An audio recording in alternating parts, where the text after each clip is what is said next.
Hello, and you're very welcome along to another edition of the JMac podcast. I'm John McMahon, and of course, the podcast is kindly brought to you by orgarech.com. Use my promo code JMac podcast to get 15% off on the website. Well into the championship, get yourself organised on orgarecho.com. And tonight, I'm joined by freelance sports journalist Killian Whelan to talk about all of last weekend's championship action and, of course, this weekend's championship action. So, we had a very, very exciting weekend, Killian. Dublin have been beaten in the Leinster Championship, and look outside, the pigs will be flying next. How are you, sir? Absolutely. 2010, how are you?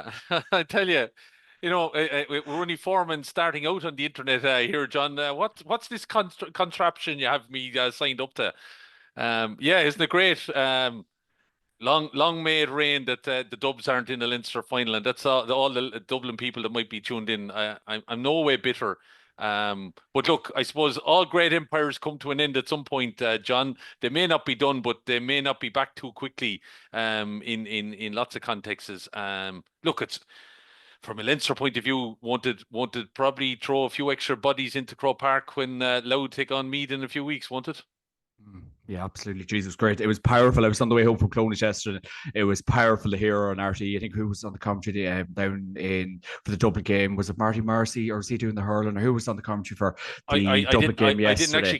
I didn't actually catch the commentaries yesterday, but I did hear Gerard Canning, I think, was on TV pictures last night on the Sunday game, and I was thinking back. He was commentating on Meath and Dublin. Here was going the throwback to '91 and Kevin Foley, and that goal ended up at the end of the Hill 16. I was waiting for Gerard to jump off the edge of the stand again, but look, it's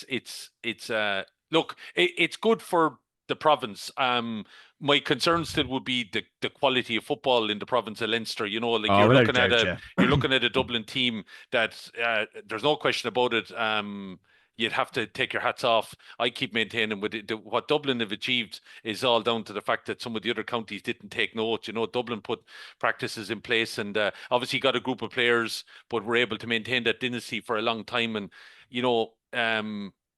my concern would be then when you see Dublin returning, how many times have they gone back to Stephen Cluxton and maybe tried to milk a few lads as well to try and keep things going to see could they get maybe under 20s through, minors through, whatever, that maybe would be able to get back up to the same level. I think a few lads saw the writing on the wall. Fair play to Kieran Kilkenny that he's still trucking there, and one or two others as well.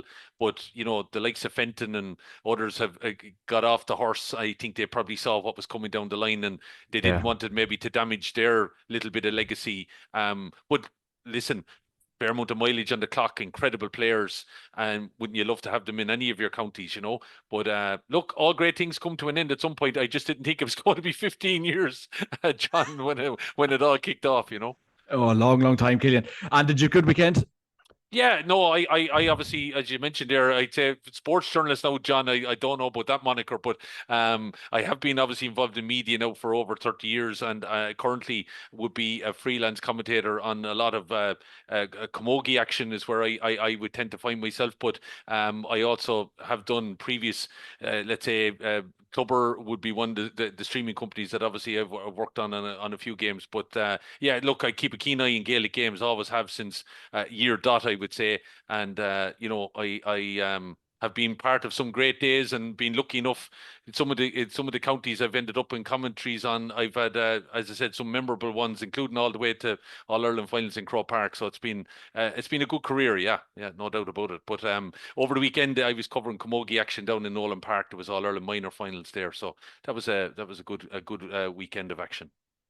Yeah, absolutely. Yeah, no, that's great stuff, Killian. Yeah, and over the weekend you had lots of games to chew the fat on, and it was a very exciting weekend of action. I suppose there's only one place to start yesterday in the Leinster Senior Football Championship semi-finals.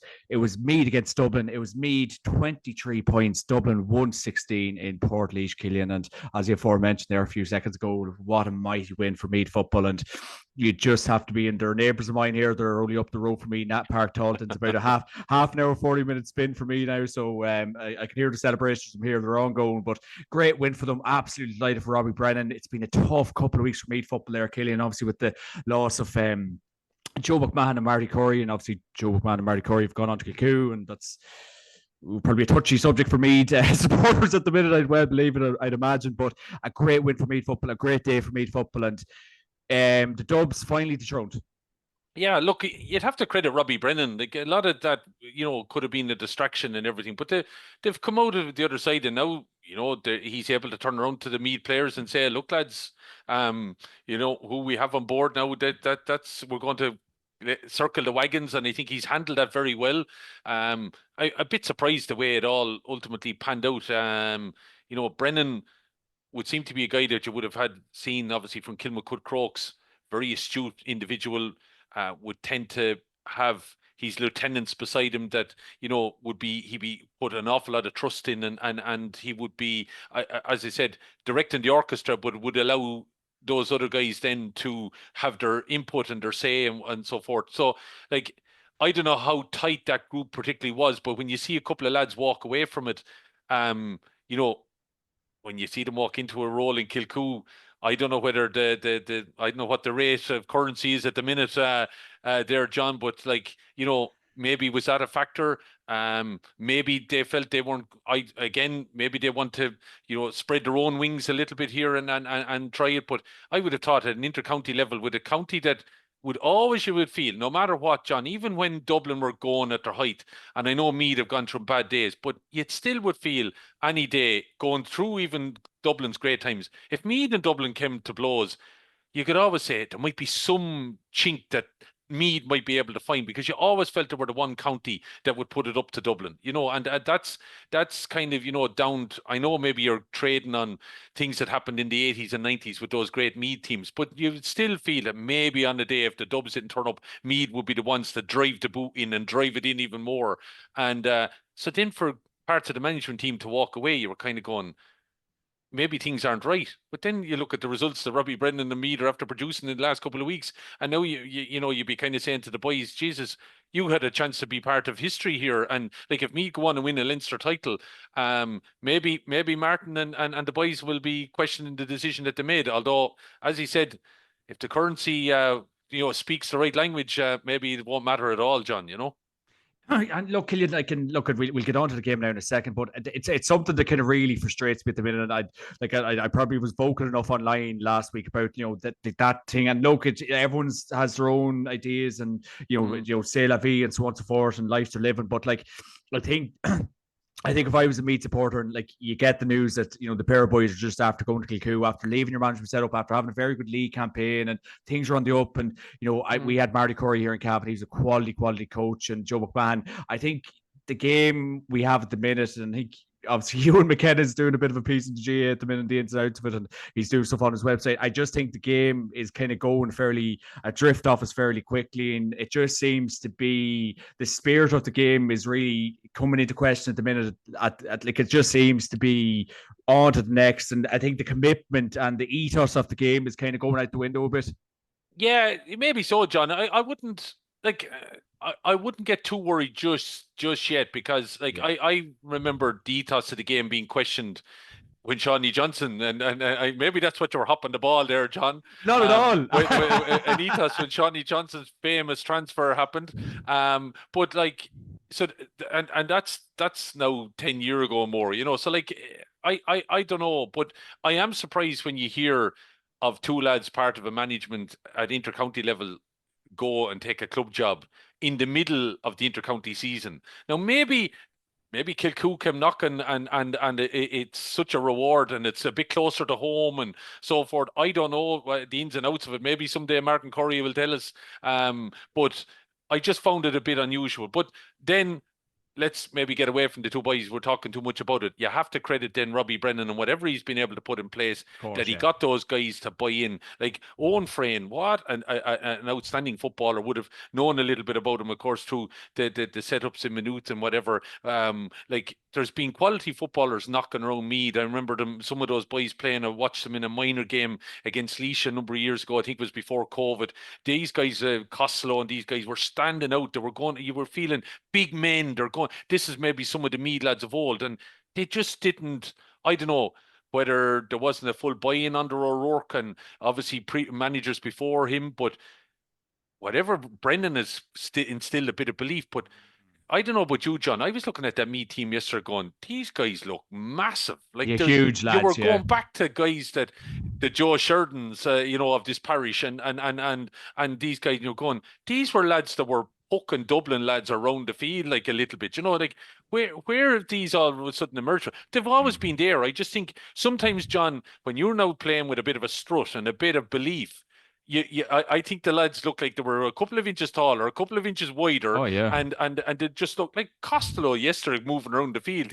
I was just going, what's after that? Now, I definitely think he's bulked a bit. He seems to be streamlined a little bit more as well. So, maybe Robbie Brennan has got the message through. And like when you go along, then you beat Dublin yesterday, these guys are going to feel invincible. Oh Oh, yeah. hey, coming over the hill, hey, are the near neighbours and 2010 and last two Leinster final appearances, and they're having their own little empire being built there recently Yeah. in the wee county.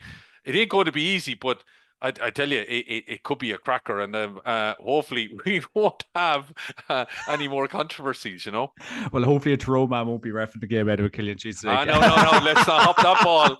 Let's not hop that ball. I'm sure he's one individual that's going to be, along with himself and poor old Joe, might want to kind of disappear for the next 2 weeks, I'd say, Oh, I think we the fellow pundit Joe Sheridan. Yeah, I think he's loving the attention. I was on to him there this morning. I think he's loving the crack already. But look, this was a great win for me.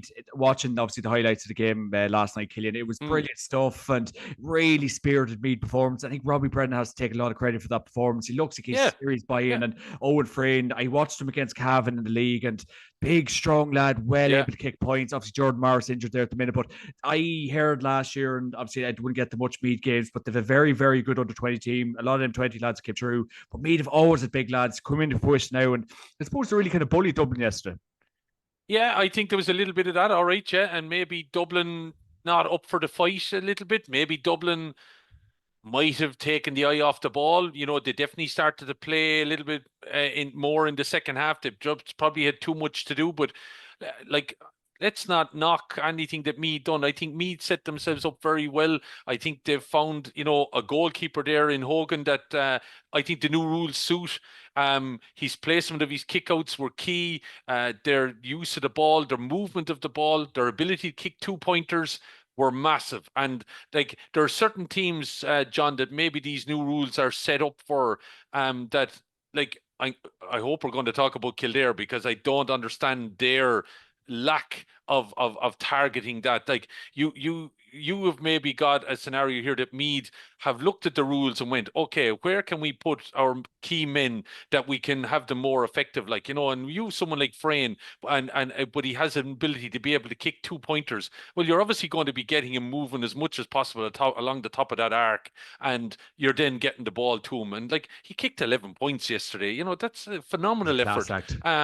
But all credit to them. But they also moved the ball intelligently. Like even in the stages there when Dublin were starting to rattle them coming to the end, the last couple of points that they got, they were really, really orchestrated well. Aaron Lynch, I think, was involved in winning a free, but he also kicked in a vital point as well. So they utilized, I think, their players quite well, and the plaudits has to go back to Robbie Brennan and his management team, that they were set up better than Dublin were able for. And I just think Dublin, one or two lads now are probably hanging on. They probably just don't have the quality of player coming through that they would have had 10 years ago. And, there could be a situation here, John, maybe I'll be found out wrong. Dublin could be a dark horse in the All-Ireland Championship, number 3 seed, as was rightly said in the Sunday game last night. No one's going to want them in their group. But, look, I think some of their aura is gone, and that it has been gone for a couple of years. I think now we're seeing it kind of, paper out, Crazy thing is, Killian, and I done a podcast with Kieran Whelan back in 2021, and he basically said that Dublin actually don't have many players coming through, and the couple of years ahead is worrying times for Dublin. Don't get me wrong, they had a very good last 4 years since that, or 3 years really. But he was actually, a lot of people laughed and asked Kieran's, what's he talking about? But he's actually been he's been so true. Realistically, they've been relying on that old garden. No, you have no James McCarthy, you have no Brian Fenton anymore. I mean, you have no Paul Mannion. You look at Stephen Cluxon still in nets there, and obviously Stephen Cluxon 23 years playing for Dublin. But I still think Whelan has been very true with that. Like I look at that underage team for Dublin, they don't have that players kind of coming through, and it could be a tough couple of years ahead for Dublin and Dessie Farrell. Yeah, well, like Dublin underage have been beaten like by the likes of Kildare and Meath and Louth at various different stages, like in the last number of years. So that probably should have been a key point. And obviously, Whelan was alert to that. And when you see a guy like him who's been around the settlement, I know some people might say, he's a pundit, he's looking for headlines or whatever. He obviously, had a very good, eye on. Like as I said, I think there's a few of those guys hung on there maybe just to make history a little bit as well. A couple of Mick Fitzsimons and Jim, like incredible players. Don't get me wrong. I'm not knocking them for being in with an opportunity there to make history, but maybe then there's a situation that was the realization we probably got one more rodeo here to have a crack at it. That's why I am surprised Cluxton has gone back in. But he obviously feels he has to help out. But you mean to tell me that there's not a goalkeeper that they can That's find in crazy. Dublin that could play the role that ultimately Cluxton's going to play? And then he actually didn't play it particularly well yesterday. And I No. think maybe the writing's on the wall for Stephen, and and that kind of. And I'm not trying to retire him here or anything like that. I'm just surprised that he has again thrown his lot back in because, as I said, I think they are a bit of a spent docket, but they're still liable of being a wounded animal that they could upset somebody within that All-Ireland group. Yeah, it's interesting times for Dublin without a shadow of a doubt. But great win for me, Jess, to Killian without a shadow No, of a no, doubt. absolutely. Yeah, Yeah. and that's something we got to keep extolling that virtue here. It's going to be a Leinster final that I'm sure the Leinster Council are going great because again, they've been vindicated by bringing. They should have done that years ago. They Mm-hmm. brought the two provincial semi-finals to provincial venues, and while I know there was talks about they were struggling, there was still ticket sales weren't overly But fantastic. still, It's still the atmosphere in Portlaoise yesterday yeah. with 20,000 people there. Like it was massive, and the same in Tullamore. I know on both screens because obviously you were looking into the stands. The stands weren't hugely full, but I believe the terraces were in both venues in Tullamore and Portlaoise were densely populated, so there was healthy crowds there. And that's, as he said, before John, there should have been at provincial venues before, and maybe that would have led to some element that maybe the aura of the Dubs in Croke Park would have been challenged. But then again, of course, if you have a cash cow, what are you going to do with it, John? You're going to milk it as much as possible. And of course, getting the Dubs in Croke Park, getting 60, 70, 80,000 as we had at one time in the Leinster final seems so Yeah. long ago, but that made money for the Leinster Council. There's no question about it. Yeah, without a doubt. And it was great to see Portlaoise being used as a venue yesterday, without a shadow of a doubt. And, that result could have happened a couple of years ago. Yeah, Maybe if it if it wasn't could, always it in could Croke have. Park. Yeah, if it Yeah. wasn't always in Croke Park. But look, uh, atmosphere yesterday. Meath fans now get a bit of belief. Now they're in an Leinster final. As I said, the old neighbour has to be sorted out if they want to win it. But it's great to see a change. It's Mm. been too long. Oh, without a shadow of a doubt. No, well done to Robert Brennan. Well done to everyone involved with Meath. And I hope, who knows, the celebration could still be ongoing, Killian, without a shadow of a doubt. And then the other Leinster Senior Football Championship semi final that took place yesterday, Killian, it was Louth against Kildare. It was Louth 118, Kildare 18 points in Tullamore. Good game here. Obviously, Ger Brennan will be absolutely delighted to be in Leinster final now in a few weeks' time against the old enemy Meath, and what not a bad performance here at all. And I think Kildare will be happy with the year's work so far. Obviously, they've applied themselves really well this year, Killian. I feel like, and they've got promotion back up to Division Two. I think Brian Flanagan's actually done a very, very good job there now, has to be said. It could have went south this year, make no doubt about it, but they've really done well, knuckle down. Could be favourites of that Total Cup if they apply themselves as well. But look, they could have got the job done yesterday, but Louth obviously came out on top. Yeah, I think Louth using some of their experience of the last couple of years. I think that was a major factor when it came to playing Kildare yesterday. And like as Enda McGinley rightly pointed out on the Sunday game, only 4 lads started for Kildare yesterday that was playing under a championship under Glenryan last year. So that is a key element to remember. And a number of those guys that Brian Flanagan has brought into the senior setup were obviously part of his under 20 squads that he had over a couple of years, of course, winning one All Ireland. Like I still, John, and this is my problem now, and maybe hopefully no lad in Kildare will hear this, and because I've lived in Kildare now for 20 years, I've worked in Kildare for about 25 of them. Like it's a scenario where I'm still an outsider, though I'm a Leishman by birth, and I thought you were a Kildare man for they years, Killian. I thought you definitely were. definitely don't want to hear from a Leishman telling them about how they should be better than what they are, but honest to God, John, I don't know. I think Enda McGinley was very kind to Kildare yesterday.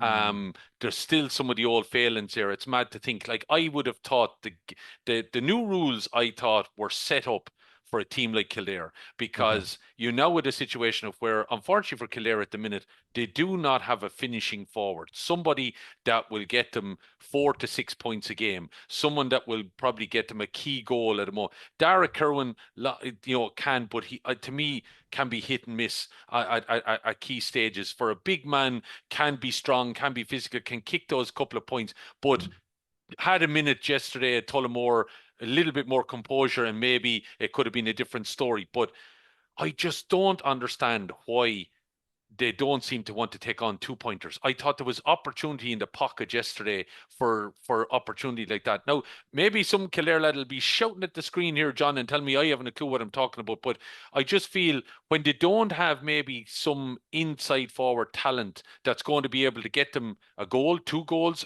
a number of points, that maybe then their target should be. That's what maybe these 2 pointers were set up for, And when you know the game, you see the game now, and I'm still not convinced by all of the new rules, John. I will say that. Maybe I'm an old fogey at this point, but I think, yeah, the arc has now become a new defensive zone as well, Oh man, yeah, So God, it yeah. can be criminal to look at. I think it's just further brought the defensive line further out the field a little bit. But True. That is but very then true. but then you've got to be thinking, right, what's one way to beat it? Okay, let's Long have a range look. shooting. 2 pointers. We should be That's what we should be targeting. And unfortunately, for as long as I know Kildare, their wide counting games to me is just not Crazy. sufficient for them to Uh, be an All Ireland winning county. Let's say. have I slept on this, Killian, or is Daniel Flynn involved for Kildare at the minute? Not that I'm aware of. That's a serious man for these 2 pointers. Is he injured or what's the story? I'll be honest with you, John, straight up. I don't know. Don't I would know. have heard Okay. different. I would have heard different thing, and I don't want to be quoted in the wrong here. I know he was around, and then there was kind of, I don't know whether there was injury or other decisions made, but not involved in match day as far as I'm aware at the minute, and I'm not fully sure why. Yes, I would agree with you, a man, but again.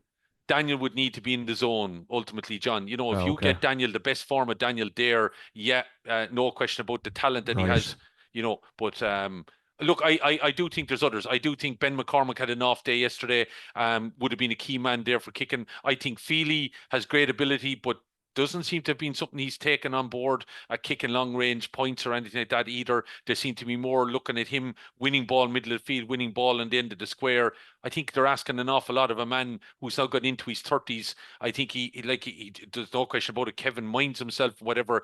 I just think they're expecting an awful lot of him. They need Kevin Feely out the middle, and they need Kevin Feely at full forward. It's asking a lot. But let's go back on Loud.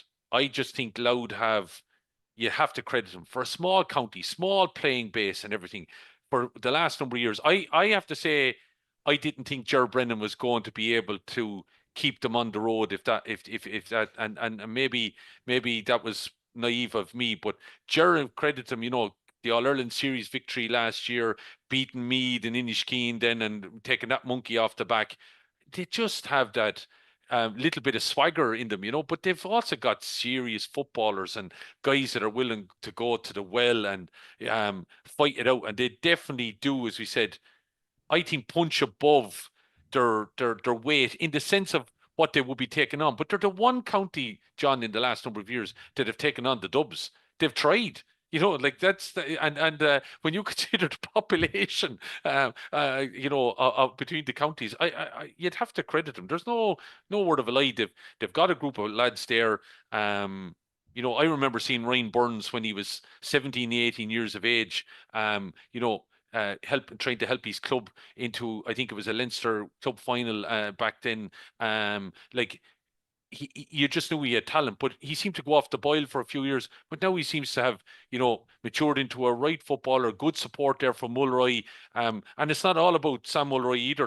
So they're just. I'm impressed by what Brennan has been able to do with these lads, and they have a certain belief. Like I don't. I'm probably sitting on the fence with calling the Leinster final just now, but to me, certain things would lean towards Louth being able to win this Leinster title because of the experience of the last number of years. Yeah. And obviously, like for a good team to work, you need good men, which, and we talk about backroom teams, but I think obviously Ger Brennan, you have Niall Moyna, you have wee James McCartan, like, so I think you have serious football pedigree there too, Killian. Yeah, and I think he's been clever in some of the people that he's obviously got involved, and he's brought lads in the past from Kildare as well. That David White was involved there at one stage, and just obviously maybe some of his tactical ability that David would have shown in being a club manager down here in Kildare. But like Moyna, like he's been there, done that. He offers more than just being a nutritionist and watching these guys and their ability and so forth. Like, I'd say, mindset, he's so good at that. He also would be, I'm sure, part of game planning and all that kind of thing. But James, like seriously, this is a man that stood on the line leading down in an All-Ireland final. Like what a key man to have as well. And do you mean to tell me I'm Ryan Burns, Sam Mulroy, McArdle, Grimes, you're not going to learn off James McCartan? There's something wrong with you, So I just think he adds a little bit of, how would I put it? He might have been always a wee man, a small, but by God, I wouldn't Oh, like to be God, yeah. hopping off him either. Like, he No. had all the art of being able to, mind himself and take his scores as well. Absolutely, Killian. Yeah, then we played loud in the league game there, Breffney, like, and yeah, I just the star-studded backroom team. But Kildare, Killian, like, will they be disappointed with that result yet? Of course, will be disappointed, but like, I I think think it's a missed opportunity, John. I'll be honest. right, I'm going to be probably okay, seem now a bit too harsh. Like they struggled to get out of Division Three as a subsequently went, and then lose the league final, which I think Kildare don't get too many opportunities in recent times though to be in Croke Park, and they just can't get that monkey off their back of winning in Croke Park. And I think it's something that Brian Flanagan has to try and address. And the target has to be now the Talton Cup. Like they didn't take well to the Talton Cup last year at all. Laois scuttled them in Tullamore, and being a Laois man, I was more than happy with the performance that Laois produced that day. But Laois shouldn't have been beating Kildare. Like if Kildare are, the status that they have and what they carry, and the players that was on the field, they should have had enough in reserve to be able to defeat Laois. There's no question about it. They were one of the favourites to win the Talton Cup, and as far as I'm concerned, they let themselves down that day. I think it's a missed opportunity. Now, I know what you said. New manager comes in, he's trying to bed in new players. I think your first task was to get promoted. Yeah. I would have liked to have seen him win at Croke Park, but maybe Offaly are a little bit further down along the line. But Kildare did stumble towards the end of that. They very nearly cost themselves down in Cusack Park and Ennis, having played so well in the opening games. But I'm not going to be too hard on them. You have a group of young lads there that maybe if Brian Flanagan can get them, buying into senior football and what's required, and they are going to obviously have physique and everything like that. They're going to have to, you would imagine some of those guys, the likes of Sinky, the likes of, Callum Bolton, I think he's a future senior star for Kildare. He's probably going to replace Feely in lots of ways, I think, in a number of years. He'd be maybe a go-to man, but they're going to need a few of those guys to seriously strengthen up for the rigors of intercounty football.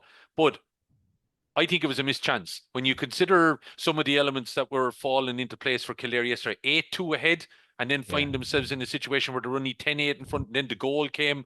Still question marks, I think, about the goal, although I've been sent videos and everything about it that he didn't have both feet in the square and the pass was made just about in the square and he was in the square. That allows the goal. But even Kildare didn't defend it well, John. Like goalkeeper makes a kind of a half baked attempt at trying to block off the Louth player, and there's a defender on the line, but there's no one picking up the Louth man coming in. And I just think Kildare will be unhappy with some elements, some of their senior players as well. There was a little bit of, I think, Ben wasn't happy on the field yesterday. He didn't produce his best, and he's a guy that obviously has been an all-star nominee. If you're going to be in a Leinster semi-final, you're looking for him to be on it, and he wasn't either yesterday. So I still think, a bit of opportunity gone from Kildare, especially as they got a big kick off to Westmeath win in Newbridge, which was huge in the new pitch to be able to play a championship match there, having not played in Newbridge in a long time. I just think they will be disappointed, out of Tullamore. But now they got to, and we go back to John, the Talton Cup.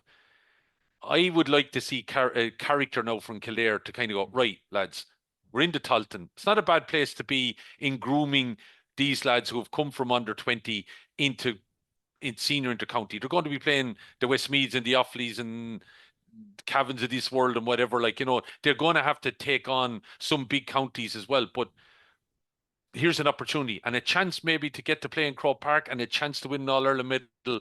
Why not go all out for it? Why not? Oh yeah, absolutely. No, absolutely. No, and obviously Cavan, the years we were in the Tottenham Cup, even like in 2022, 2023, I know we didn't win it, got to the final 2022, but you do have to approach it. And, the mindset was, we're here now, let's play in it, let's compete in it. And unfortunately, we didn't get over the line against Westmeath and then down knocked it in 2023. And then we got ourselves back into the All-Ireland series last year, of course, in it this year again. But you do really need to approach it professionally. And no doubt, Brian Flanagan will. Yeah, well, knowing Brian, and I know Brian now a long time. And I don't want to see now and cutting the back off Kildare here. But I do think that there needs to be, a little bit of a mind shift now that we commit to this and we go for it, because no question about it again, John. Apart from maybe the fact that some people might look, okay, they're a young team and they need probably time to blend in. They're under a new manager, so maybe they won't be made favourites. But they still, if they get a run, and we saw them in the Talton Cup in the group stage, I think last year, sure, they beat the teams out the gap in the group stage, and then, as I said, didn't really show up in Tullamore in the quarter final against Laois. So they just have to buy in and, as I said, take a game by game possibly, but probably show that, like, they're going to be in Division 2 next year. Like they're going to have to, at some stage, they're going to have to be ready for those steps, because they're going to be playing Tyrone in Division 2 next year. And there's a few others in there as well that they're going to have to be throwing their lot in again. So it's not going to be easy. So, maybe take advantage of the Talton Cup and maybe what lessons it learned. I always think of one, just sorry, for taking the sideline on this a bit, John, for a minute. Brian Lacey, a good friend of mine, played with Kildare, played with Tipperary. But I remember talking to Brian when he was with Liam Kearns, Lord of Mercy in his soul. And the inspiration of them winning and it kills me because he was a fellow parish of mine, the great Tommy Murphy that played with Laois, and fortunately the Tommy Murphy Cup, it became very little, I think, after about 3 or 4 years. But Tipperary won that one year with Lacey, left Kildare and went back and they won it. And the inspiration apparently that gave to the likes of, Peter Atchison and Michael Quinlivan and Connor Sweeney and these guys. And they were the guys then that drove Tipperary to an All-Ireland semi-final, and that, I don't think anyone should knock the Talton Cup in any way of the inspiration that could provide. You, a young Down fan from a couple of years ago, a senior team win a title in Croke Park, and you're going, I want to be there on a big day. It doesn't matter, and that's why I think Kildare and others in it have to obviously take it seriously. Yeah, no, 100%. And like, even unfortunately, when Westmeath did beat us in 2022, like the noise after the game, and like, there was even the scenes up in Westmeath, Mullingar looked absolutely fantastic. And no, we were hurt. Like, we were definitely hurt leaving Croke Park that day. Like, and it's a national title. It's turned into a national title. The crowd at the game, Cavan brought great support. Westmeath brought great support. So no, like, there is definitely kind of more buy into it, and like, you do want to win it. Like, it's Croke Park, and it's a national trophy at the end of the day too, Killian. You've just gone mute there.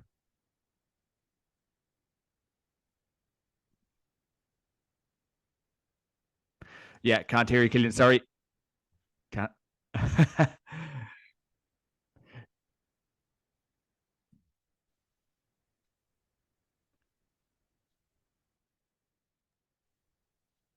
Hello. Yeah, sorry. Yeah, it's just when I mentioned Cavan, I should have mentioned Cavan. Is that what happened?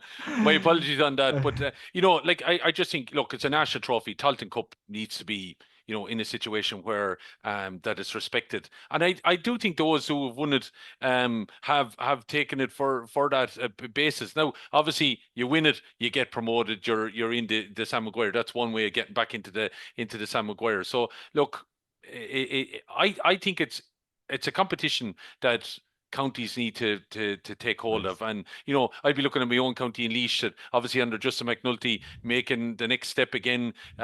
Maybe, the scenario of obviously they put on a performance last year a bit better than obviously the year before against Down and whatever had happened. But like, they would be looking at obviously taking the chance of trying to win it and kick it on, because he's obviously conscious as well. He's going to have 2 years done now. What Laois are going to be looking at him going, right, Justin, where's the next step? Where are we moving on to? And I'm sure this county's in a similar boat where managers are now with 2 years into a 3-year term or whatever, are probably looking, right, we need to be seeing some action Yeah, this year, this summer. yeah. So that, like, I think we're going to have as entertaining a Talton Cup as we may have in the All Ireland series. Yeah, lots of contenders for it. Absolutely. It'd be interesting to see how it all plays out, Killian. And then we'll move on to Saturday's action in the Ulster Senior Football Championship semi-final. It was a great game here. It was Armagh 23 points, Tyrone 22 points in Clonus, Killian. The old enemies do battle once again. It was a terrific game of football here in Clonus, that to be said. And obviously the crowd was very good. And that's what me and Finian Hanley for calling last week. We were really hoping a big crowd was going to go to Clonus, and it absolutely did. It turned out to be a fantastic spectacle, and Rory Grogan coming up at the end with the points, and the reliable steps up. Great win for Armagh. Kieran McGeeney absolutely delighted with it. Malachy Rourke, of course, disappointed after it, but I still think Malachy is going to do great things with that Tyrone team, make no doubt about it. But Armagh have their day in the sun once again. Yeah, and as it was with reference, I think it's the little bit of steel that Armagh have now maybe developed. The belief that they've got from winning All Ireland, that was ultimately a factor there. I think, maybe 2-3 years ago, Armagh would have lost a game like that, John. They just the interception that was made, like, that was key. Canavan was about to pull the trigger. Who was it? Was it McQuillan? Got in, and like, Armagh owned the ball then for the next couple of minutes. Soupy kicks the point, and then Morgan's kick out wasn't fantastic, and they were able to work the score then to get the free. Like, that turnover, how important was McQuillan's turnover? Because Canavan could have put Tyrone in a situation that they were, kicking on a little bit further, and they definitely had the impetus. Everything went, but Armagh were just able to game manage. And this is something, these boys won't be far away again, John, because one thing that McGeeney seems to have worked on, their game management. They're just, and these new rules now, I just was very impressed by how they were able to manage the clock and time the run, that there was only so much time when the hooter went, and they knew then if we draw free here, like, we could win this game. It just, game management was obviously a key factor. But kicking of scores, the atmosphere was absolutely electric. You would have loved to have been in Clonus. It was coming through the television. But credit Tyrone. Like, you have to talk about Malachy O'Rourke. Again, Yeah.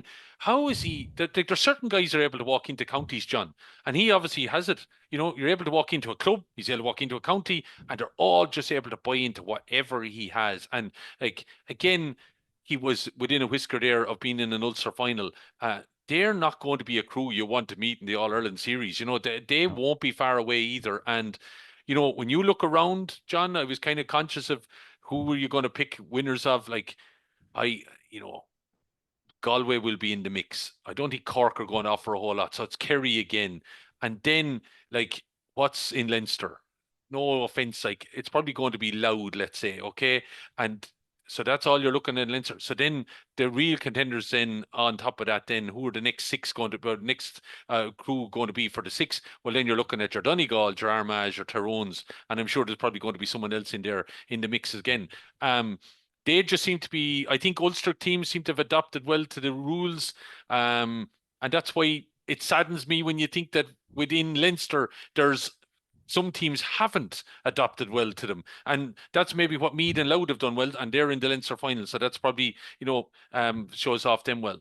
But I'm just seriously impressed by Malachy. He just a guy that, as I said, success sense to follow him, or not even maybe success all the time, but just putting teams in a very good position that at least they're in the mix. And you'd have to credit the effort that Tyrone made, and they were so close. But I think ultimately it came down to that bit of steel that Armagh seemed to have got.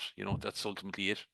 Yeah, and like, never say die attitude, and just that, like, I think it was Johnny Murphy was saying, like, that, just never say it. Like, they don't know when they're bet, they keep plugging away, they keep chipping away. Like, I was at the Dutch final last year, and they just didn't know when they're bet, and I obviously the numerous chances probably to win that game, and it'll probably be the same now in 2 weeks' time down in Clonus once again. But Armagh just had this unbelievable steel, this unbelievable passion, and I think even like Kieran McGeeney, like I know obviously stuff going on off the field, and obviously we talk about leaders and we talk about, like I suppose outside noise, and McGeeney's obviously very good at kind of blocking that stuff. But it was a very impressive win. It could have went either way. The form of even Darren McCurry again, once again shooting lights out. He was very good against Cavan last day, and obviously Derek Hanavan, hard to know was he fully fit either. But like the performance of Darren McCurry once again, Killian, has to be talked about.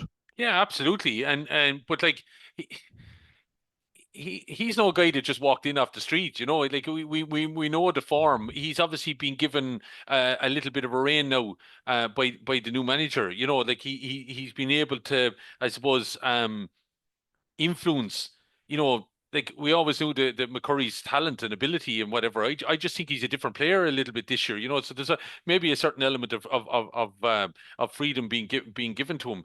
My only concern might be, okay, that from an Tyrone point of view, that if you were to say tie up McCurry, like, yeah, the Canavans there, as you said, both of them probably weren't fully fit. Where are the scores going to come from? That might be, a question that you could ask, a little bit. I would be a little bit concerned about Morgan's form. It has been, there can be opportunities of where he's inclined to be, how would I put it? Not always reliable. Like I just thought that kick out. There was two kickouts in the last 5 minutes against Armagh. He put one over the sideline and he kicked one straight to an Armagh man that ultimately led to the free. He's just inclined to be a little bit off when maybe there's a bit of pressure on. Do you understand? And Okay, yeah. that like I there's no question about it. I think Niall Morgan is suited to the new rule as well. I think he's always been, an attacking flair player. You maybe like the off the cuff little bit element of him. He could do absolutely anything. Could kick a ball over the bar from 60 yards, that kind of thing. But just feel that when the pressure came on a little bit, to me, he just made two, decisions on kickouts that to me that Tyrone could have minded a little bit better. And I'm just wondering, said with McCurry, if he was tied up, is there pressure on, as you said, if the Canavans aren't fully fit, could you be relying on them to kick 4, 5, 6 points then to get you over a line? But listen, I could be proven all completely wrong here, John. It's just I'm just trying to look at it from other kind of angles of things. They were definitely going to be in the mix. I think we've seen this Tyrone team emerge now out of a little bit of doldrums. A lot of people talking about their All Ireland victory being a bit of a fluke, and that maybe has hampered them a little bit in recent time. But I think Malachy has got the thing humming in the right direction. It might be a year too soon, but they could be a dangerous animal out of Division 2 next year, and then heading into an All-Ireland series next year. But they'll still will have a play in what happens in 2025. Yeah, interesting point about Niall Morgan, and obviously maybe I suppose we probably made him look very good the last day in Armagh. Probably the way we probably played football and played that game. I think we probably made him look like the best keeper in Ireland. He probably is up there as being one of the best. But that's a very interesting point. Maybe when the pressure is on, that's probably what defines great is when the pressure is on, Killian. But now, I think, at the end of the day, John, sorry, for cutting off. I'm not Niall Morgan standing, looking from like some of the kick out problem could have been the players' movement and whatever. But I just thought maybe the options he took, if that was the option, like even if there was a Tyrone player in that option, it was a 50-50 ball. I don't know whether that need, and then the one to go straight out over the sideline, like that's a 10-yard miss. Like, that's it's traveled that far. I just thought that might have raised, that on occasion maybe because of his mercurial kind of ability and that he's a bit of a wizard, that sometimes you have to take some of the little intricacies that happen with the vast majority of talent that he has, and that's probably it. But unfortunately, in a hotbed of action, then when you're coming down to wanting key decisions made, you probably don't need that mercurial side to kick in. You need the pragmatic, let's get this ball away and keep it in hand, if that makes sense. Yeah, absolutely. And Carl McShane, very easy man to forget about as well, Killian. He really, really good form a couple of years ago. Not sure what has really happened to him. And he could have really opened up Cavan at times down and over the last day out, and probably wasn't even great at the weekend as well. It's hard to know where Carl McShane is even at the minute as well.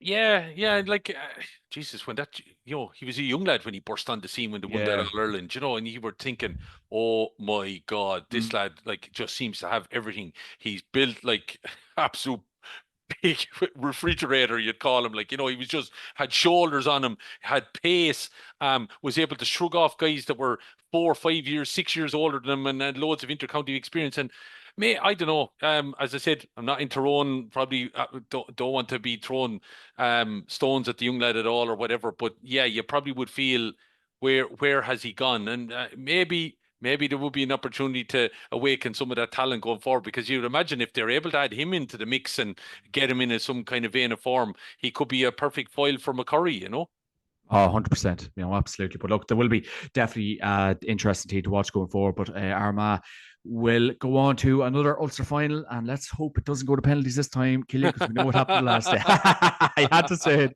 I had to say it. Hopefully Johnny Brother hears that one. Yeah. And then the other Ulster semi final over the weekend, Killian, it was yesterday in Clonus. Once again, it was down 16 points. Donegal 119. I don't know, Killian. I had the pleasure or displeasure of being at this game. My Jesus, some of the quality at the times, it was just, and I think that's an excellent point you made a couple of minutes ago about that kind of, that defend and just around the arc. It seems to just be teams can still really get numbers behind the ball and just completely shut up shop. And Donegal done that very much so in the second half. Really, I found, Jesus, it was very, very tough to watch.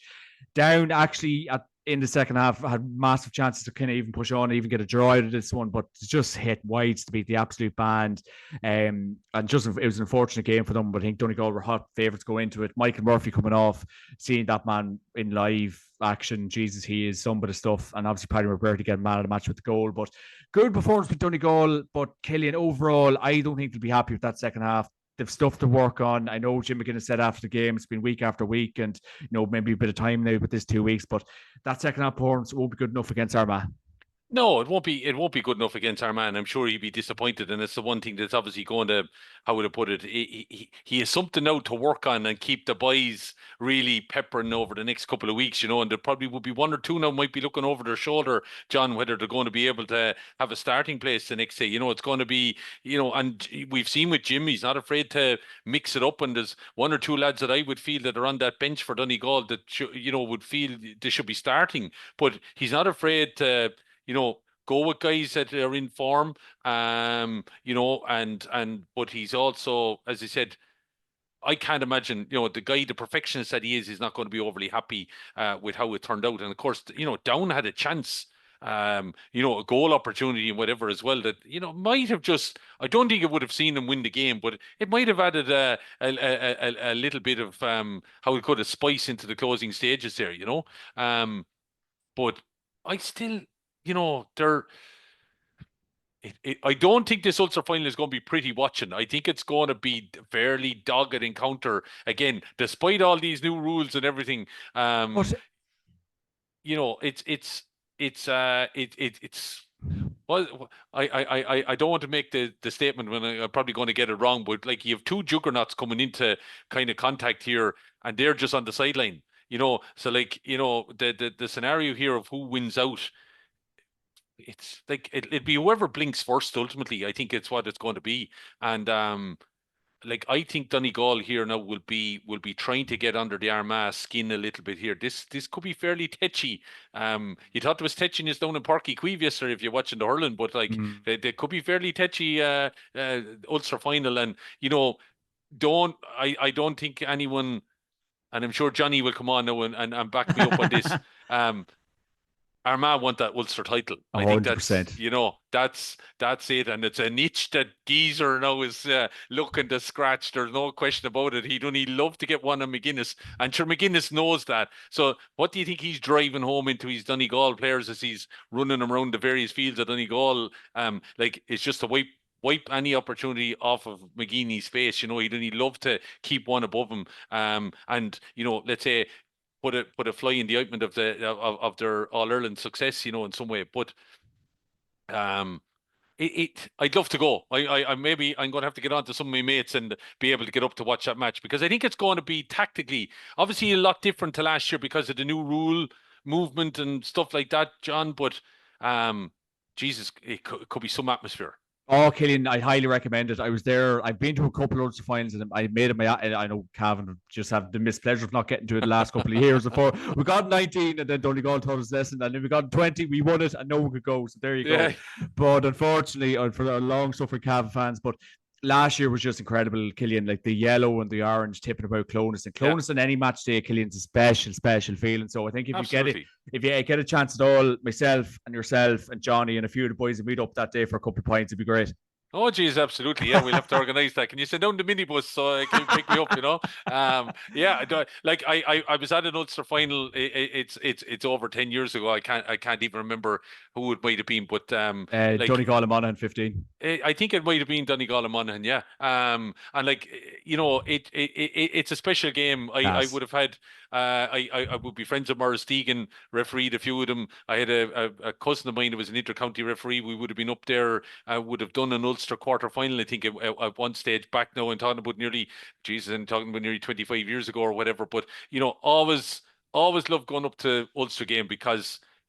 There was just a rawness and an intensity and tribalism about it, that we probably weren't getting in other provinces. So yeah, no, I'd love to go because like I know McGeeney a long time, and I would have encountered a few of the Donegal boys in their time in Maynooth and stuff like that, and would love to catch up with them again because they one man in particular always could see he was going to be. I think he's maybe the country are starting to become aware of him now, but Darrow Boyle, when I used to see him in Minutes, it's class act. He was good jester too. Class young lad.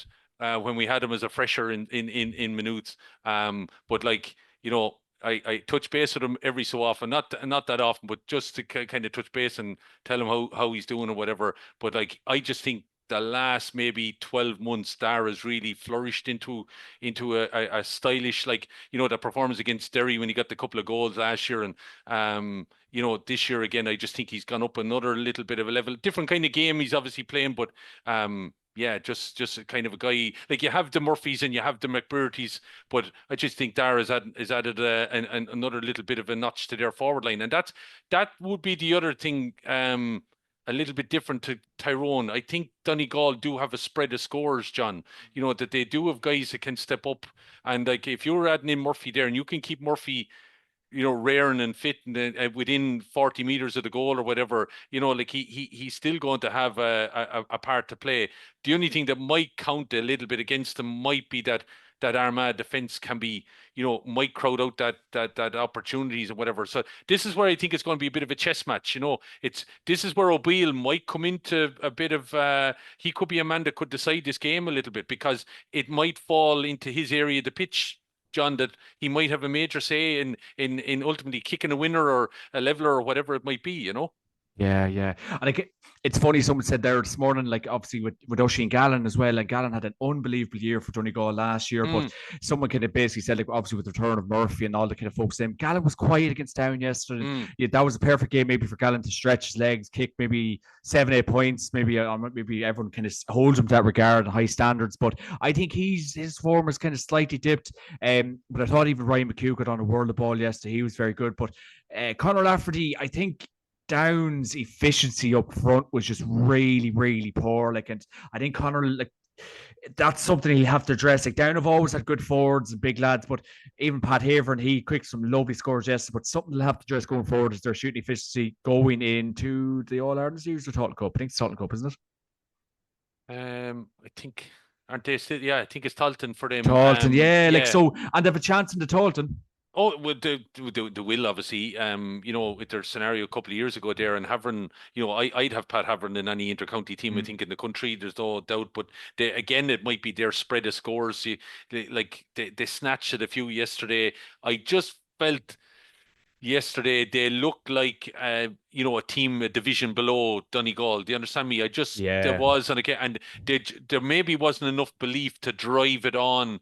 When they did get the opportunity, they missed that goal chance. It was, well, if you could call it a chance, but I just think that Down didn't have enough belief that they could turn over Donegal, and then Donegal just kind of put their arms around the neck and just squeeze the life out of them. Can I just go back to Ryan McHugh? Of course you can, yeah. I think he's been having a serious run for a guy that's been around so long. He's emerged back into the team there and really, maybe again, I don't want to keep harping about the new rules because, as I said, I'm still not convinced by all of them. But he maybe the game is just suiting him a little bit. Yeah. But who knows? Jimmy's having a cut at this. I was just, as I said, impressed by Donegal still.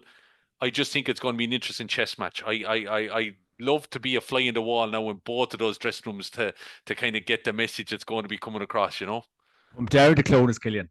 I know. Well, if you can send a taxi or the bunny bus or whatever, and then we'll make a day of it. But yeah, as I said, I promised myself that at some point I'm going to have to get back to Ulster final, and 100%. maybe there's an opportunity there now. With, as I said, I'd have well, I wouldn't say a foot in both camps, maybe a pinky toe maybe in both camps, but it'd be a great one to maybe witness.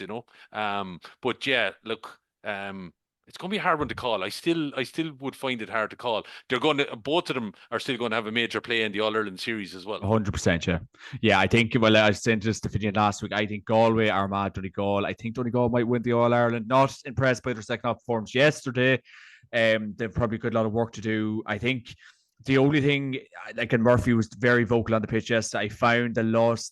You were obviously watching the game, but even being there, I felt the loss that bit of leadership when Murphy went off, and kind of their bit of organisation and the kind of bit of punch up front, and they didn't really threaten the scoreboard at all, really, in the second half. And no good teams kind of kill the other teams that they're playing, but that's something that was definitely worth talking about yesterday. It just feels like they just lost that bit of leadership on the field. And I know Murphy retired the last 2 years, came back, but that could be a worrying trek down. Like, if Murphy was to get injured and, he's 35, 36 years of age, that's when the shit could hit the proverbial fan, Killian. Yeah, and like, John, do you think, you know better, you're closer to the action up there, but do you think maybe is that why Murphy was enticed back in? Is that maybe something that Jim realizes that he might not have, especially in the forward unit, that he maybe doesn't have a leader? That look, listen, Michael Murphy, even just to be on the pitch, like I don't know, he's like. He's a colossal of a man, like. Colossal man, but like he's like a blue bottle, in a phone box. Like, he just would absolutely annoy the hell out of you. Like, he knows all about the dark arts. He's well able to give and take and so forth. Like, he would never shut up, I would imagine, marking any Armagh lad or anything like that. I just think he has that little bit of X factor as well, that he could do any, like, he could absolutely score a worldie from 20 yards hitting the top corner. You just don't know what Michael Murphy ultimately do, because such is the talent of the guy, despite the fact that he's 34. But is he going to be able to last the whole 70 minutes? Championship pace with Armagh, boom, boom, boom, the whole way throughout. That's going to be the factor. And if, as you said, John, if they lose their way, then are Armagh going to make hay on them? That would be and that's why I think, I'm not trying to put pressure on my old friend Dara, but, like, maybe someone like that might be, maybe Gallen, maybe Michael at middle and field, Michael Langan as well. A guy I tried to stop on a couple of occasions when he was playing with UCD. When we were playing football. Maybe the leader might have to come from somewhere else. And I think, as you rightly said, not sure they can just focus on Murphy, that'll be the one to drag them kicking and screaming over the line against Armagh. I think they're going to need a couple of others to ultimately step up, Yeah, like even Thompson or Langan even Paddy McBurty. Like, I know obviously Paddy got the goal yesterday, got man of the match, but I think he will probably need to have a huge game against Armagh, and he'll need to have a huge game. But it just did seem like when Murphy went off, Donegal just lost their shape, kind of lost their structure. I know Big McGee came on, what's his name, the Big McGee fella, his first name just eludes me, but he came on, he kind of did punch a few holes in down the fence, but it was worth noting. And Jason, I think, isn't it? Jason McGee, I think Donegal could really look at that now for the next day. But look, at Jim McGuinness will no doubt have that. Talk about some of that game, Killian? No, as I said, they probably had enough done. Maybe that was the element, and that probably will be something the gym won't be happy with. That they probably settled, that they had enough done. They knew they were able to keep down at arm's length. But Jesus, like you just couldn't afford that second half performance against Armagh. I don't think that's going to happen. But like I'd say the verbals is going to be interesting. You won't hear a whole lot from the two boys now ahead of the match. No. McGuinness and McGeaney will keep their cards close to the chest, and then, as I said, you're going to have two books going at it on the line. It's just going to be interesting. And then they've been great artists. We know what Jim McGuinness has brought to the game. He's changed the game. Maybe some of these new rules were brought in because of some of the factors he brought into the game in the past. But like, it's going to be. It's going to be a humdinger. Oh, absolutely. Mightn't be the greatest spectacle. I keep going back to that. It may not be, Yeah. but it's going to be some interesting chess match. How it ultimately works out. Absolutely. Yeah, it's very tight to call. And it'll be very interesting to see what happens in Clonus in a couple of weeks' time, make no doubt about it. And this weekend's actually Killian on Sunday, the 4th of May. It's the Connacht Senior Football Championship final between the old enemy, Mayo against Galway in McHale Park at 4 p.m. And of course, game will be live on RTE. So it's back on RTE, none of this GA Plus or none of this whatever you're having yourself. It's back to the old traditional ways, Killian. We're looking forward to this one this weekend. Yeah, sure. Look, it's a Connacht final. It always has its own script, and it can rip up a script. Like it'd be typical now of Mayo to go and beat Galway after struggling to get over Sligo and Leitrim. It just would be absolutely everything of their form that they would go and do such a thing, and you wouldn't be at all surprised if they were to pull it off. I can't see it. I just think they've really struggled. They don't. I don't know. I think Mayo, and I've number of Mayo friends. I work with one or two of them as well, and they'll be looking at me going, "What if Kildare and Laois ever won anyway?" Like, you shut yourself up there and curl up under a blanket. And they're dead right, because they've been in Croke Park more times, I suppose, than I've had hot dinners. Like it's a case of point of that. I'm not sure what Mayo's identity, if that makes sense, is. They just, well, again. I'm not, overly impressed with how they've adapted to the rules. Now, it suited Aidan O'Shea, there's no question, but I'm not entirely convinced by everything else. Like Ryan O'Donoghue doesn't seem himself. There's a lots of elements that they're still trying to find their footing. Now, maybe that's a great plan of Kevin Backstay and his management team, and we struggle to get over Sligo and Leitrim, and then we absolutely turn up on the day against Galway. I just can't see any other winner than Galway, But don't be at all surprised if we're looking here on Sunday evening and Mayo are after scuttling them in some way. But like, if Galway have any plans, John, like having got to the All Ireland final last year and whatever, like if they have any designs of getting back there, they need to be proving their mettle, that they can win their own province and put Mayo to bed and go on out. And like, I'm not looking that they have to beat Mayo by 10 points or anything like that, but like Galway were fairly ruthless now against Roscommon, and I've married into Roscommon connections. I would know an awful lot of what goes on down there, and like they were never given the opportunity to. Galway were so impressive. Like Roscommon just never got to play. Like you look at how ineffective Enda Smith was. Like if Galway do that to something like Aidan O'Shea, where maybe is the current Mayo leader drive going to come from? I don't know, and that's why I just think it's going to be a Galway victory. But of course, I'll be here Sunday even with egg in my face, I would imagine.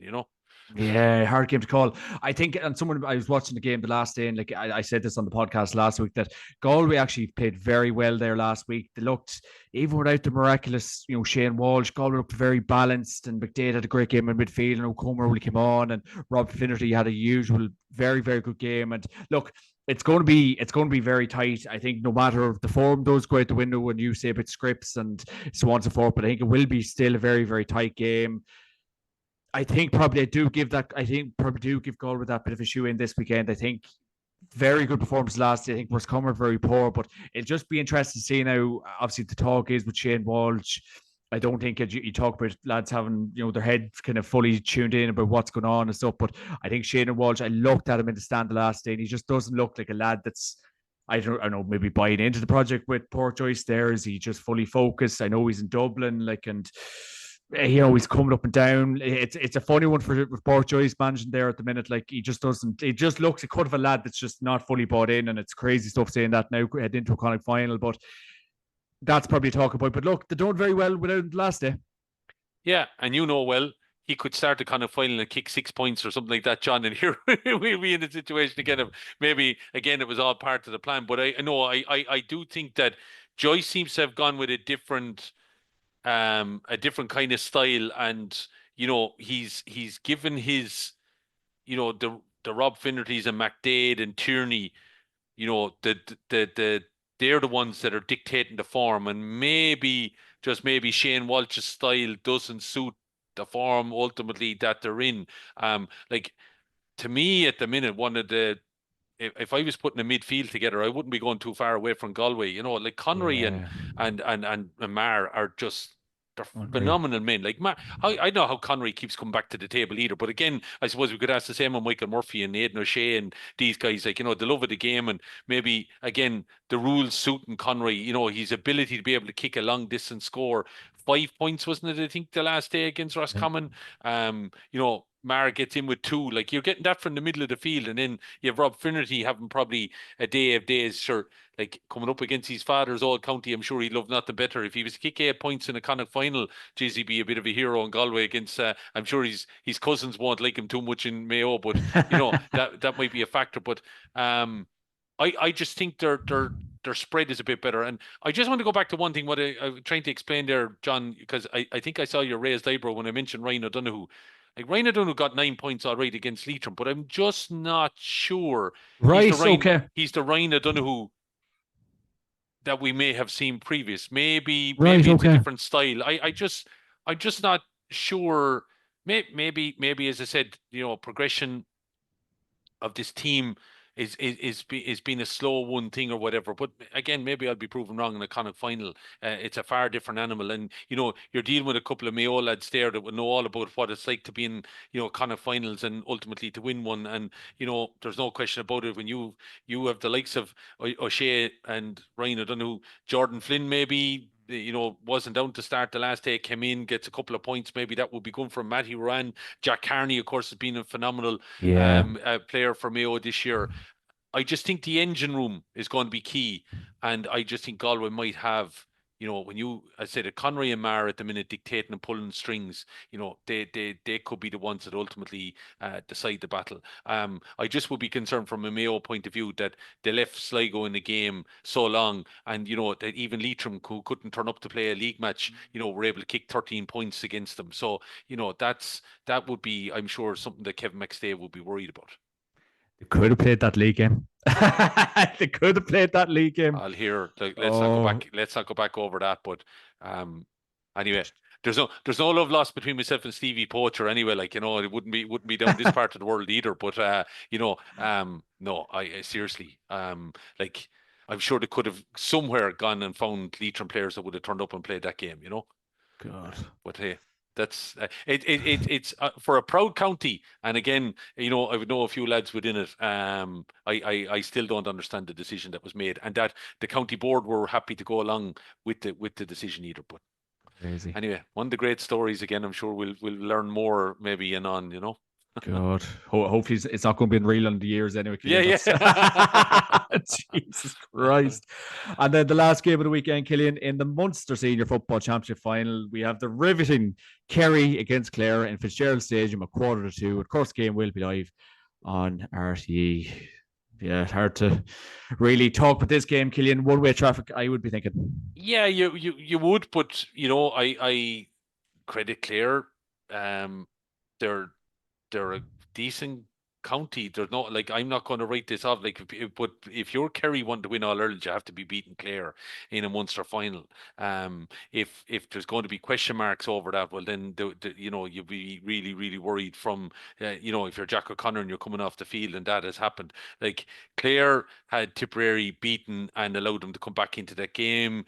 And Tipperary are probably one of the lowest Hibs that they've been in recent times. But like you still have the likes of Griffin, McInerney, you have Owen Cleary there back in harness, kicking a couple of scores. Sexton back in harness again, kicking a couple of scores.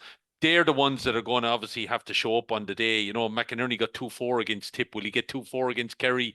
But you'd still reckon that Smiley Cleary would be able to kick a few points. A lot needs to happen for Clare if they're to upset Kerry. I think what the one concern, John, would be the Kerry that showed up against Cork a little bit on occasion. They had to get a kick in their arse before they kind of focused a little bit, and they could have got, similar to what happened, wasn't it, Markeen 2020 Munster semi-final in the rain in Páirc Uí Chaoimh, and I was thinking, oh God, we're going to have a similar story here, and then Tip went to big Cork in the Munster final. Like you were thinking, like Kerry just have that little, and there's going to be Kerry lads all around the country. And again, I work with a few of them, and they hate being told by other people from other counties about their county, because, hey, they're the kingpins and you're only a minnow and you should be down there and go over in the corner and stay quiet, will you? But that has to be a concern, that at the end of the day, you turn up on an occasion and you don't give respect to the opposition. I think there had to be a little bit. They can tell all they want that, oh, it's Cork and we know about Cork and we're never going to disrespect our neighbours and blah, blah, blah. But to me, they just seemed to be a little bit nonchalant in things. And then they started getting a bit fractious. And of course, we had Paddy Clifford's card then and all that kind of scenario. And like, they still have that little switch in them, that this current Kerry crew anyway, that it could go one or the other way, like John, sometimes when they're put in a tumultuous kind of situation where maybe someone fronts up to them a little bit, they can find it a little bit edgy, and that can go one of either way. Like I said, they got a major kick in the backside, and then eventually they started to play in extra time and ultimately were able to win it out, Very interesting point, because I said that to Finian last week, and I seen Paddy Clifford after the game. I know he got sent off, but like that rivalry between Cork, I know Kerry have had their number in the last couple of years, make no doubt about it. But Paddy Clifford after the game, massive big fist pump, and even David Clifford was getting his usual bad attention, and David had someone, I think, nearly by the jersey, and you could see the frustration. Definitely when you do put it up to them, there's that bit of needle between Cork and Kerry. What's to say, Clare, just get in their faces and obviously, well, I think that's what Clare would have to do. I think that's what Clare. I don't think Clare are going to beat them with football alone. But lest we forget Peter Keane, who's over Clare, over Clare. Absolutely. Yeah. Like, the thing would be then, John Doe, Clare would have to do that for 70 minutes. Like there's a case of they're not just going to be able to go and maybe hop off Kerry for the first 10 minutes and then hope that they've got over the line. Like Clare would have to be on Kerry's coattails the whole way, and they're going to have to be in their faces for the whole 70 minutes. And I don't think that's going to happen. Whereas Cork would have had that little bit of, they're Cork at the end of the day. Like they haven't won a lot in recent time, but they still have that little bit of aura, small little bit. It's not as big as it once used to be, but they still always had the little ability. Even when on the bad days, they were always able to get in Kerry's face. Just always were able to rattle them in some way. And they nearly pulled it off again in Páirc Uí Chaoimh the last day, I just think, Fitzgerald Stadium, if it was in Cusack Park, yeah, might get a couple of points for Clare. That alone might be worth. But like Clare everyone's going to have to be hopping. They're all going to have to get in Paddy Clifford, David Clifford's face. They're going to have to ask so many questions. Don't think it's going to happen.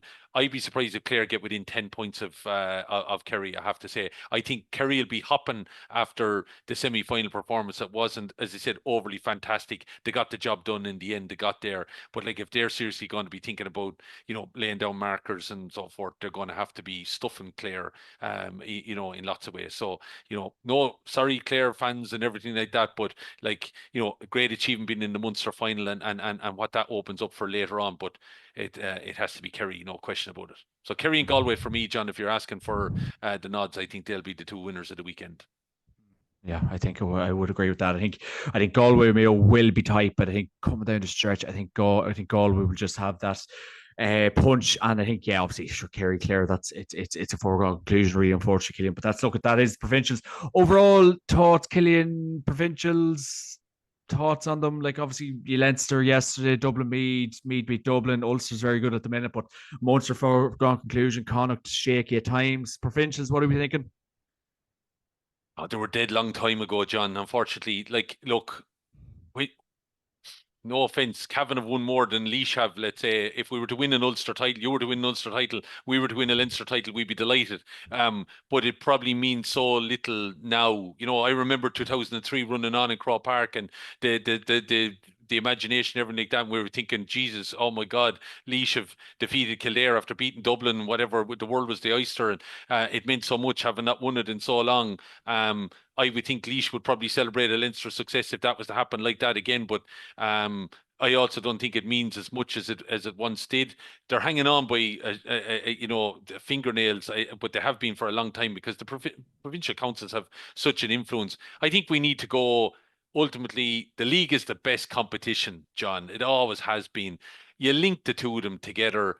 Maybe play the provincials as a kind of a cup competition, lead to other sports, have a look at what they're doing, and like you see the cups are the ones they're just the league is ultimately the one that everyone wants to win. So tie the Sam Maguire into the league. Those are maybe you bring, as I said, where you are now decides if you're in the Sam Maguire or the Talton Cup anyway. So tie it more into that and maybe just play the provincial series then as a footnote. It's a shame to say it, but I don't think they offer a whole lot unless you get a surprise. As I said, look at Tipperary in the COVID year. Look at maybe Clare if they were ever to come out and win one. They haven't won one since '92, or someone to come out of Ulster that hasn't won one in a while. How much it would mean, but they're rare days now, and maybe I've been tarnished by what Dublin have done in Leinster. Maybe that's the impact it would have. I do think if Kildare were to win the Leinster or Louth were to win the Leinster, I think it will be celebrated, but I don't think it means as much as it may have done, 15, 20 years ago. So Yeah. to answer your question, I think the provincials are dead. I don't think there should be a factor in who decides who goes into the All Ireland or whatever. I think it should be all linked to the league, which I think is probably where people are leaning it towards anyway. I probably would play the league later in the year, more games, get the crowds back out, the buzz. Because if you have Kerry and Galway meeting, maybe once, twice you'd imagine crowds would go back and watch games like that. But it is lunacy in a way, Killian, because like even that Kerry and Clare game, we're after talking about it. Like we know who's going to win the game, we know Yeah, the score yeah, margin, and we yeah. could say this about Clare and they'll put it up, but we know who's going to win. What other sport in the world, Killian, would we have that scenario really? Yeah, look, you would have it obviously on occasion, maybe in an FA Cup, that kind of scenario. You might have it in the Premier League where you're playing. You look at Southampton, how poor they were, say this year in the Premier League, up against the Liverpools or the Arsenals or whoever. You might be. Look, you're going to predict that one. That's going to happen. But you can have the other occasion where Southampton could turn the team over. It just happens. Yeah. But it's a rare enough feat. But I agree with you. Like in a major competition.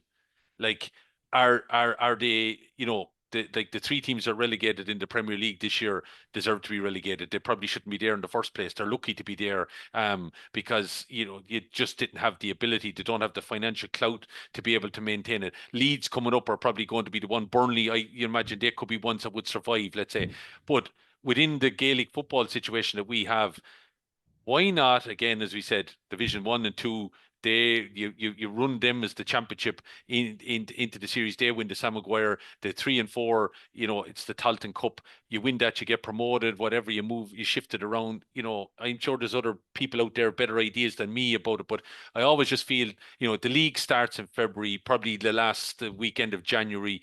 Terrible pitches, everything like that. Maybe, as I said, run off the provincials maybe in February, March, play the league then.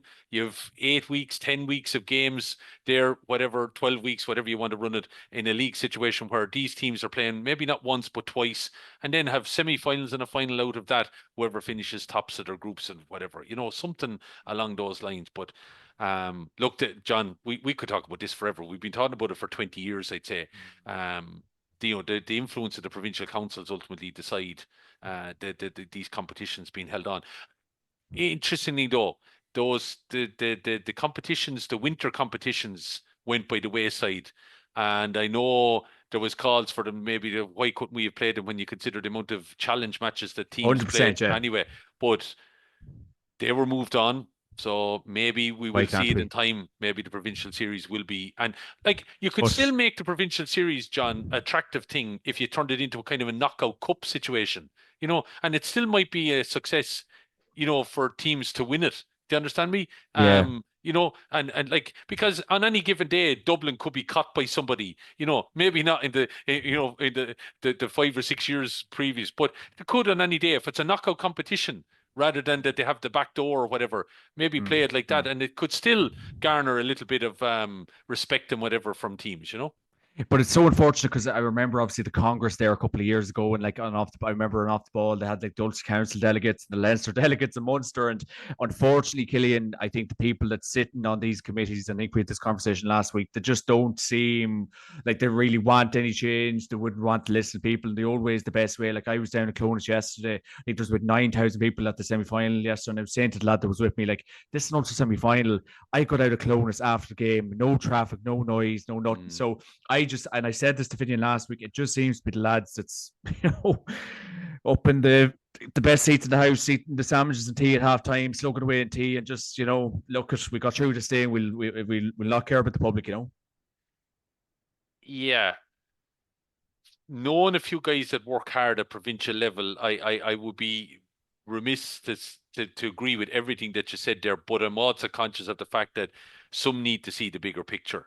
That the game has changed and evolved so much. They're probably worried that if they give up a certain amount of the competition, control of the competitions, that they lose clout funding, whatever the hell you want to call it. I don't know, but surely there can be a model put in place that you try it out anyway, and that Croke Park suitably compensate. Like, there's still a need for, I would say, the provincial competitions at minor and under 20 and so forth, John. Like, so it wouldn't be gone away completely. And I still think you could market a competition there that the Leinster Championship mightn't be called the Leinster Championship anymore. It might be the Leinster Cup, let's say, or whatever. Put someone there marketing behind it and come up with a moniker for it. But it still could be something that the provincial councils run, and they could still, as I said, make it an attractive proposition in some way.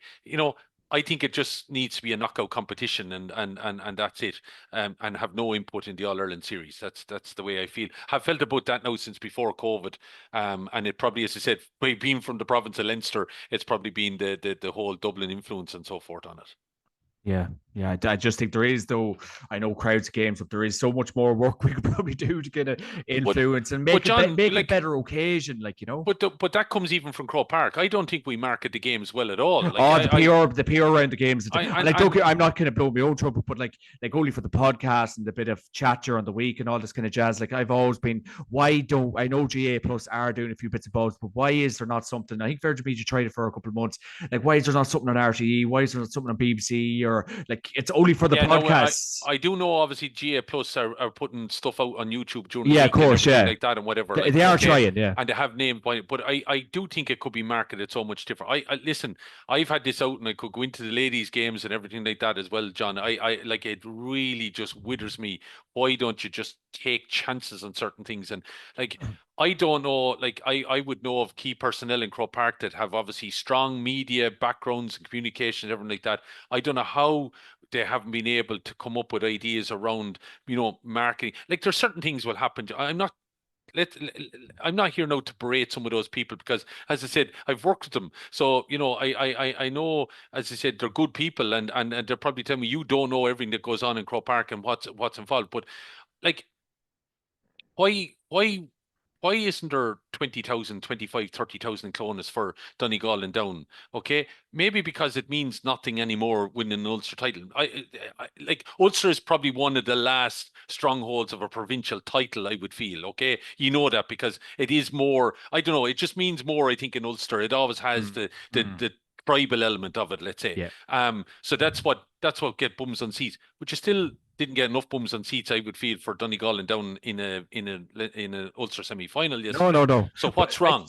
I swear to God, I leave a Clonus. Like, I said it to the lad, we literally, we drove straight out and down the road and out. Like, yeah. Oh. Whereas before, you could be sitting an hour in the car park trying to get out. Like, looking online and looking on your phone, or you might ring a lad to waste a bit of time. Or I honestly, I hung around. Like, I watched Patrick Burdick get interviewed with BBC. I hung around, looked at a few things, talked to a few footballers, all this kind of jazz. Like, but straight out, Killian, Ulster semi-final day. Yeah. But look, I'm going back, I said, to the marketing of the whole thing. Yeah, What'll end up happening is the provincial series will finish, right? And you will get then the captains of all the those who were in the All Ireland series up in Dublin at a big function. And this is the All Ireland series starts now. yeah, And you're kind of going, what have we been doing for the last 4 or 5 weeks? Was the All Ireland series not there? Like, why are we selling that product? Because I don't think in Croke Park they believe in the product either. That's at the provincial level. That's where that's coming from. But so it all kicks off now. So then my issue then is, this is why I have an issue with the Talton Cup. Talton Cup is there, it's a good exercise, but I would worry about it then down the line. Is it going to become an afterthought? And that's what happened to Murphy Cup. And it still galls me that that happened. As I say, go back to man that was from my parish, and I just think his memory, it didn't do him justice. But like, you have a scenario then, like it's on with an All Ireland semi final. What marketing does it get? Why isn't there razzmatazz? Why don't we have big days in Croke Park? Why don't we have fan zones? but Why don't we yeah. have big airplane displays or something like that? You'll see the Steelers will arrive into Croke Park in September, and they'll blow the mind of everybody there Mm, with whatever but opposition they're going to be playing. yeah, Like, but yeah, but down in Clonus there, yes, and you talk about Erasmus and like, look, I think it was a Q Radio, but they're doing like a wee promotion, and like they're firing O'Neill's gear into thing, but then like I felt so sorry for them, like the guns wouldn't work, and they had to end up throwing. Oh, Killian, it was just something that you'd see out of Father Ted or something, yeah, but yeah, yeah. the poor people had to throw the jerseys in, like, and I'm just thinking, But I'm not like, even it's half expecting. time, like blow the thing up a bit. Yeah, but I'm not even expecting that in Clonus, maybe, because as I said, there's not probably the drive coming from that to try something like that. But like, where's the halftime entertainment? Where is the kind of, I don't know, have a guy, I don't know, crossbar challenge or something like that. You know, this kind of thing. You go to an American basketball game, and there's a guy there trying to try a shot from the halfway line, and it's Razma, and you keep it going, and there's a bit of 100%, yeah. action about it. But we've never tried. We go as far as maybe bringing a trad band or Mundi or someone like that onto the centre of the pitch at Croke Park on All Ireland final day, and that's the halftime entertainment. You might have Paul Collins or Marty Morrissey down on the sideline, talking to a past player or something like that, adding to the element. But there's nothing else. Like, I just No, always felt what we could do more. you could do more, but like, Jesus, we're not going to solve it. But Yeah, like, I think there's enough money in the coffers that we has to could be. push out an international superstar to come and perform in the middle of the field, Croke But Park All Ireland final day, make it something. Like, ticket prices, don't get me started, oh, John. I Like, oh my know. God, 30 euro for stand tickets yesterday. I think it was stop. a 30 euro for the Leitrim Mayo game that time as well. Like, ticket price. But I said to Finian last week, and like some of the lads give me slagging, oh, he's calving, he's tight. But like, I still think, but like, I Would still. never have said that, John. Never. That's a scurrilous remark. Monaghan people's tighter, Monaghan people's tighter, because I've seen it in action. What was I going to say? No, like, I just think families aren't being incentivized to go. The ticket prices and thing, as you rightly said, like, that's gone out the window too.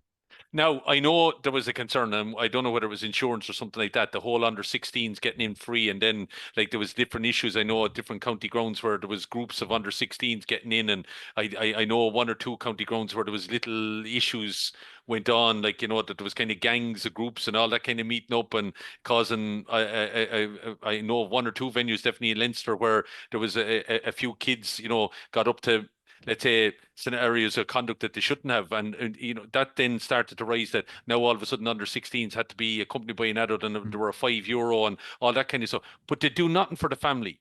Like, you've a 4-year-old, I've a 4-year-old, and she's starting to realize, the game and who's playing and everything like that. There's little small little things, like, and I'd love to bring her, but you're kind of going, right, day out, 60 quid to get her in, blah, blah, 100%. blah, lunch out, driving there, Yeah, everything like yeah. that. And you're kind of going, You're but, not. John, I might be willing to pay me 60 quid if there's another little bit of entertainment maybe then as well. 100%. Face painting for her. There's maybe a scoring zone that she might be able to try out the sport beforehand. We used to have them, and Oh, they yeah. stopped. Yeah. Leinster used to do it. They used to have this big mobile artificial pitch, and kids used to be able to, I don't know where it's gone. It's probably lying in Portlaoise somewhere, like, not being dusted off since COVID. I Yeah. just, there's so much we could be doing. Like, we Oh, should be learning unbelievable. from these other sports. Look at the AFL. Unreal. Look at the American football. As I said, the Steelers and whoever the opposition are, they're playing in Croke Park in September, will fly in and there'll be bands Unreal. and cheerleaders and everything. Like, and we'd be sitting back going, Jesus, is that what they do now, Ted? Is it? Oh Right. yeah, yeah, 100%, yeah, 100%, 100%. But this is what I'm saying. There's a mountain of work you could do, but it's just getting. I said this. I said this on the podcast last week. We need to get more arses and seats. We need to get more people going to the games and make it a better spectacle, make it a better kind of family fun day, and get people going to the games because it's just like look at the Munster Hurling Championship, Killian. Like Jesus Christ, the pitch, like I know hurling is an incredible spectacle, but like there wasn't a place to be got in them Munster games over the weekend. Like Yeah, but Munster being clever there, and the way that competition is being run, and in credit, I'd say there's a little bit being done in the Leinster Championship, and the crowds are not as hectic. But Munster, because obviously again there's a little bit of tribalism, similar to your own province in the football within the hurling. So that definitely is nearly could be marketed on its own, but people buy into it, and like. See, this is the thing I think the GA have always taken for granted. The people that go to the games, they've always taken them for granted. And they feel that, well, sure, look, they've paid the 30 quid, they're not going to want anything else. Is there not enough out on the football field for them? That might have been the case back in the 1960s, 70s, 80s, that people were glad to get to the games, but they weren't paying 30 quid for performance or whatever. Now there has to be so much more, I think, because you're in the age of social media and you're in the age of, let's say, having to keep people tuned in and switched on because they're so constantly looking at that thing in front of them. So if you want them to engage, I think you need to give them opportunity and so forth, and sell the product, and not just have but eight captains turn up in Dublin, get fancy pictures taken in Stephen's Green or wherever the hell it might be, and you get a soundbite from lads who are afraid to open their mouth because now I do oh, think the managers have a fault here as well. I'm not saying it's all on Croke Park. I do think, lads, you have to sell the product. Like, you are the 100%. stakeholders in this. You can't be telling these boys, "Oh, I can't answer your question there because Jim will bait the head off me if I do." Yeah, there's some great characters in the GA playing 100%. that we just don't hear from. Yeah, Like, yeah, yeah. it's absolutely Yeah, yeah, criminal, yeah. Yeah. Now, Yeah. there's some lads who are able to, you look at Lee Chin in Wexford, let's say, the guy he's obviously his own character. So it doesn't matter. Like, I'd say Rossiter is not going to be turning around, hey, Lee, you can't be doing that. Like, the guy is on an ad on television. He's obviously, but he turns up on the day. And I think Rossiter's turning around going, well, he shows up on the day and he's still able to do all the other stuff. Yeah, Well, mix I it. ain't going to tell him. Whereas you have guys, I think, within Mayo, Galway, Armagh, and whatever, I'd love to hear a little bit more from them. But you do, and this has always been my criticism of Geezer, and I've said that to him before. Like, he loves the siege mentality, and you lock down the wagons, and no one's Yeah. going to hear anything from us. And he What? feels then it's not their job to market the game. But Yeah. unfortunately, I do think there is part of it. Yeah, yeah, yeah, yeah. No, absolutely, absolutely. Oh no, it's definitely a conversation worth having. Like, but I just think what I witnessed there in Clonish yesterday, just the halftime stuff and fair play. Like, I know there's like many games going on, and like, I think in fairness, like, yeah, kids got the chance to play at halftime, but there's Yeah, just so much. no question, no Yeah, question. That's what the GA has always been about. That value of that the kids get the chance, but there's so much more to it now. I think, like, if you want to encourage families to come, why isn't there a family ticket?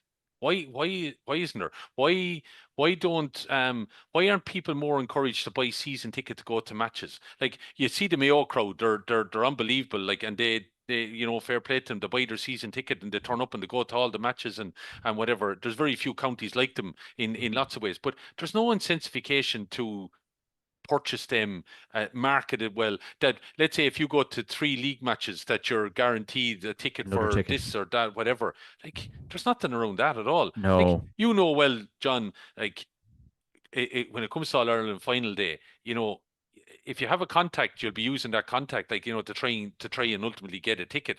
That shouldn't, by right, that shouldn't be the way at all. No. But No, but in fairness, like, I don't want to promote, like, only for podcasts. Like, even say I see Off the Ball is doing like a live road show there. Finian Hanley, Michael Conroy is in Galway this Friday night. I think Paddy Andrews is doing a bit with James O'Donoghue. Like only for the media. but that's always been the way. I think that's always been the way. It's always been left to the media to Pick up the make a slack. decision about it. Yeah, absolutely. Like I always say, what would the GA do if the media decided one day not to turn up? Oh yeah. Oh yeah. 100%. I'm not trying to, I've had this out for years in Croke Park and whatever, and I remember falling out famously with a member of Croke Park like one day that you turn up and you were only allowed certain positions, in Croke Park, like doing a match commentary, and all of a sudden we went from having three positions at a previous match to only two. And it was all to facilitate a Chinese TV company that were coming for a one-off. And you're kind of going, sorry, I'll be here next week, trying to publicize the GA again. I'm not saying there's anything wrong with having publicity maybe, and you're trying to put the game out there to other locations or anything like that. But I just think it's wrong that you impinge on your own. Do you understand me? And you got to be aware that, these are the people that are selling the game, marketing the game for you and whatever, and these are the ones that continually show up here. Oh yeah. Just got to be a certain awareness of that. And by the way, I don't mean anything against the Chinese or anything now, in case anyone takes up me on that, John. It's just I think, yeah, it was an Asian company anyway. I think it was that were broadcasting on the day, but they took up 6 spots, and we were just well, you'll just have to do, like that kind of thing would annoy me. But then that's well, look, we're in a very privileged position. Like I've got the games, John, and being in Croke Park All Ireland final days, getting to see all of that, being in the sea of emotion, being lucky enough to describe it, to share it with people at home, Yeah. absolutely phenomenal. But like, I do think we could do so much more with the Ah, product. Just, unreal. Unreal. we could do so much more. But anyway, Yeah. that's probably. By the way, I'm probably now in. We'll never get into Croke Park again. Yeah. You're screwed after that, Killian. Your race is right Just after cross that. all that out, John. You were editing this after, aren't you? Well said, though, Killian. It's definitely a conversation worth having, but definitely for the media, I think the GA would definitely be lost. But look, Killian, me and you are going to solve that on a Monday night. Killian Whelan, that was an absolute pleasure. Thanks a million for joining me this week. And of course, this podcast is kindly brought to you by yourgarage.com. Use my promo code JMAC Podcast to get 15% off on the website. Killian, great to chat. Thank you very much. Thanks, John. Really enjoyed it.